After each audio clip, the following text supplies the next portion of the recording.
건강은 어느 날 갑자기 무너지는 것이 아닙니다. 그리고 어느 날 갑자기 좋아지는 것도 아닙니다. 천천히 그러나 꾸준히 쌓이는 습관들이 몸의 변화를 만들어 갑니다. 나이가 들수록 가장 먼저 약해지기 시작하는 곳은 눈에 잘 보이지 않는 곳, 바로 혈관입니다. 오늘은 혈관을 회복시키고 몸의 순환을 부드럽게 만들며 마음까지 안정시키는 하루 루틴을 이야기해보려 합니다. 나이가 들면 혈관벽이 서서히 탄성을 잃습니다. 작은 자극에도 혈압이 쉽게 오르락 내리락하고 어느 날은 몸이 유독 무겁게 느껴지기도 합니다. 혈관이 약해진다는 것은 흐르는 강이 둑이 약해지는 것과 같습니다. 둑이 무너지지 않도록 꾸준히 보수하듯 혈관 역시 매일의 작은 습관으로 회복할 수 있습니다. 아침은 혈관을 깨우는 시간입니다. 기상 직후 급격한 혈압 상승을 막기 위해 먼저 천천히 일어나 앉아 3회 깊은 호흡으로 시작해보세요. 이어서 따뜻한 물을 한 컵 마시면 밤새 굳어있던 혈관이 부드럽게 확장되며 순환이 안정됩니다. 아침 혈관 건강을 돕는 가장 좋은 방법은 칼륨, 마그네슘, 철분이 적당히 포함된 식사입니다. 오늘은 한 번에 혈관을 깨우는 아침 메뉴를 소개합니다. 따뜻한 시금치 바나나 큐리 스무디입니다. 이름만 들으면 낯설 수 있지만 놀랍도록 부담 없고 혈관에 필요한 미네랄이 가득합니다. 만드는 방법은 아주 간단합니다. 데친 시금치 한 줌, 잘 익은 바나나 반 개, 귤이 한 스푼, 미지근한 물 또는 우유 반 컵을 넣어 갈아주면 됩니다. 시금치의 질산염은 혈관 벽을 부드럽게 확장시키고 바나나 속 칼륨은 혈압을 안정시키는 역할을 합니다. 귤이는 천천히 소화되어 아침 혈당을 안정시키고 포만감을 오래 유지합니다. 아침 식사 후에는 목, 어깨, 가슴의 순환을 돕는 2분 스트레칭을 해주세요. 벽에 손을 가볍게 대고 몸을 뒤로 젖히며 흉곽을 열어주는 동작입니다.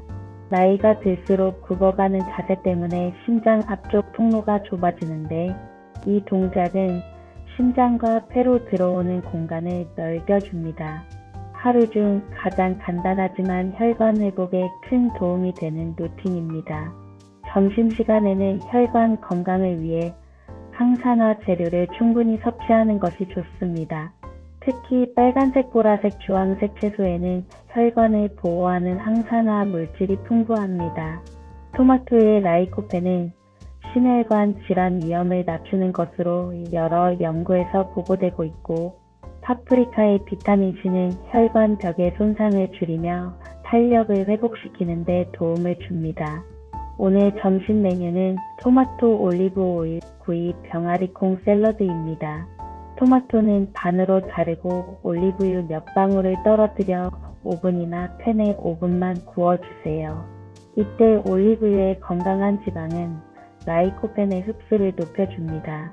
병아리콩 샐러드에는 병아리콩 반 컵, 다진 파프리카, 오이, 레몬즙, 올리브유를 넣고 가볍게 섞어주면 됩니다.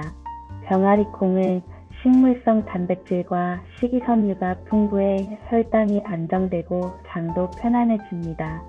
점심 후에는 가볍게 손목 발목을 10회씩 돌리는 순환 루틴과 5분의 느린 걸음 걷기를 해주세요.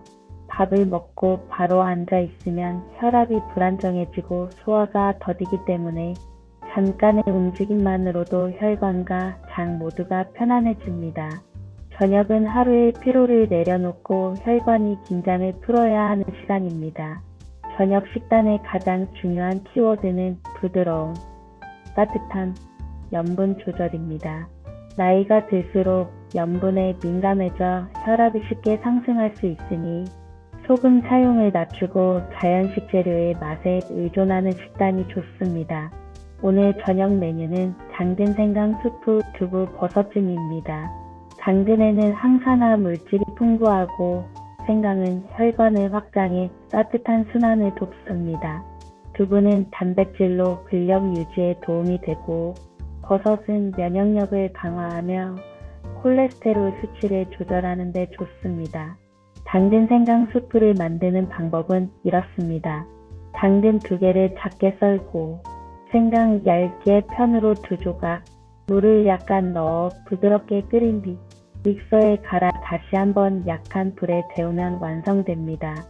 소금을 아주 조금 넣거나 넣지 않아도 맛이 은은하고 속이 편안합니다. 두부 버섯찜은 두부 반모, 버섯 한 줌을 넣어 약불에서 찐 뒤 들기름 몇 방울만 떨어뜨리면 고소함이 살아납니다. 저녁 식사 후에는 혈관 스트레칭 8분 루틴을 추천합니다.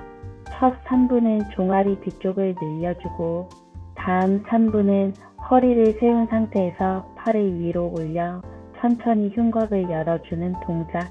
마지막 2분은 복식 호흡입니다. 특히 복식 호흡은 자율신경계를 안정시키며 혈압을 자연스럽게 낮추는 데 큰 역할을 합니다. 이제 오늘의 재료 3가지를 이야기해 볼까요? 첫 번째는 올리브오일입니다. 올리브오일 속 폴리페놀과 단일 불포화 지방은 혈관벽 염증을 줄이고 혈압을 안정시키는 데 좋은 영양소입니다. 특히 따뜻한 음식에 소량을 더하면 흡수가 더욱 잘 됩니다. 두 번째는 토마토입니다. 토마토의 라이코펜은 심혈관 질환 위험을 낮추는 데 효과적이며 열을 가해 조리하면 오히려 흡수율이 높아집니다. 세 번째는 생강입니다. 생강은 혈관을 확장시키고 속을 따뜻하게 만들어 소화와 순환 모두에 도움을 줍니다. 생강 한 조각만 식사 중에 활용해도 효과가 있습니다. 3가지 재료를 함께 사용하는 오늘의 시그니처 레시피는 생강 토마토 올리브오일 스프입니다. 토마토를 살짝 구운 뒤 생강과 함께 약불에서 끓이고 마지막에 올리브오일 1스푼을 떨어뜨리면 깊고 따뜻한 풍미가 살아납니다. 이 스프는 심혈관 건강에 매우 좋은 재료들만 골라 조합한 메뉴입니다. 오늘은 마음 건강도 함께 다뤄보겠습니다. 스트레스는 혈관 건강과 수면의 질을 크게 저하시킵니다. 그래서 오늘의 마음 루틴은 저녁 3분 마음 비우기 시간입니다. 조용한 곳에서 등을 편하게 기대고 눈을 감고 숨을 천천히 들이마셨다가 길게 내쉬어 보세요. 무언가를 억지로 생각해 내려놓으려 하기보다 그냥 떠오르는 대로 흘려보내는 느낌이면 충분합니다. 이 3분이 혈압을 낮추고 자율신경계를 재정비하는 데 도움이 됩니다. 마지막으로 오늘의 이야기를 들려드리려 72세 여성 B씨는 항상 손끝이 차갑고 오후만 되면 심장이 두근거리는 느낌 때문에 걱정이 많았습니다. 특별한 병명은 없었지만 혈관과 자율신경이 불안정한 상태였습니다. 그녀는 오늘 소개한 루틴처럼 혈관을 천천히 깨우고 항산화 재료 중심으로 점심을 먹고 저녁엔 부드러운 따뜻한 음식으로 하루를 마무리했습니다. 그리고 매일 8분 스트레칭과 3분 마음 비우기를 실천했죠. 4주가 지나자 그녀는 이렇게 말했습니다. 왜인지 모르지만 마음이 먼저 차분해졌습니다. 몸도 그 뒤를 따라오는 느낌이에요. 손끝이 따뜻해졌고 오후 피곤함도 줄었어요. 건강은 마음과 몸이 함께 회복될 때 가장 큰 변화를 줍니다. 작은 습관 하나, 재료 한 조각, 5분의 움직임도 쌓이면 혈관은 다시 탄력을 찾고 몸은 안정됩니다. 오늘도 한 걸음, 내일도 한 걸음, 그 작은 변화들이 건강이라는 큰 강을 다시 흐르게 합니다.